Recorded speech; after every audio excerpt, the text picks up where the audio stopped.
ৱাৰিছৰা ভিডিঅ'টো দিওঁতে বহুতে মোক সুধিছিলে যে বা এক্সপেন্সেছ কিমান হ'ব, জীপ কেনেকৈ ল'ব লাগিব, কোনে প্ৰভাইড কৰিব, কিমান দাম ল'ব। চ' হিয়াৰ ইট ইজ। আপোনালোকে যদি গুৱাহাটীৰ পৰা গৈছে তেন্তে দুধনৈ হৈ সোমাই আপোনালোকে চাউথ গাৰো হিলছত হোমষ্টে বুক কৰিব পাৰে বা ৱাৰিছৰাত হোমষ্টে বুক কৰিব পাৰে বা বাঘমৰাতো বহুতে থাকে, তাতেও আপোনালোকে হোমষ্টে বুক কৰিব পাৰে। আপুনি যোনখন হোমষ্টেত থাকিব সেইখন হোমষ্টেৰ পৰাই আপোনালোকক টেক্সিৰ সুবিধা দিয়া হয়। এই যোনবোৰ জীপ দেখিছে সেইবিলাক হোমষ্টেৰ পৰাই প্ৰভাইড কৰা হয়। পাৰ পাৰ্চন 300 ৰুপিজ আৰু গাইডৰ বাবে আপোনালোকে 1500 ৰুপিজ এটা পে' কৰিব লাগিব। যিহেতু বহুত জংগলৰ মাজেৰে যাব লাগে ট্ৰেক কৰি পেলাই, গতিকে গাইড আপুনি ল'বই লাগিব আৰু গাইডৰ নামত আপোনালোকে 1500 এটা ৰাখিব লাগিব।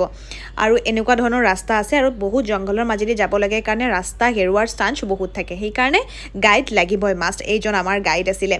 আৰু হোমষ্টেবিলাকো খুব এফৰ্ডেবল হয়। আপোনালোকে যদি নিজৰ লগত 9,000 পৰা 10,000 টকা এটা লৈ গৈছে, আপোনালোকে আৰামছে ধুনীয়াকৈ ৱাৰিছৰা ফুৰি আহিব লাগে বা ফুৰি আহিব পাৰে, বা তাতকৈও কম হ'ব পাৰে যদি আপোনালোকে পূৰা গ্ৰুপত যায়। আৰু কাৰণ টেক্সিও আপোনালোকে শ্বেয়াৰিঙত ল'ব পাৰে, মানে জিপচিবোৰ, বা আপোনালোকে যদি 2জনো যায় 3জনো যায় তেনেকৈও আপোনালোকে জিপচি সুবিধা পাব। জাষ্ট হোমষ্টেৰ মানুহক কণ্টেক্ট কৰিলে হ'ল, তেওঁলোকে নিজেই প্ৰভাইড কৰি দিব। চ' ডেটছ ইট।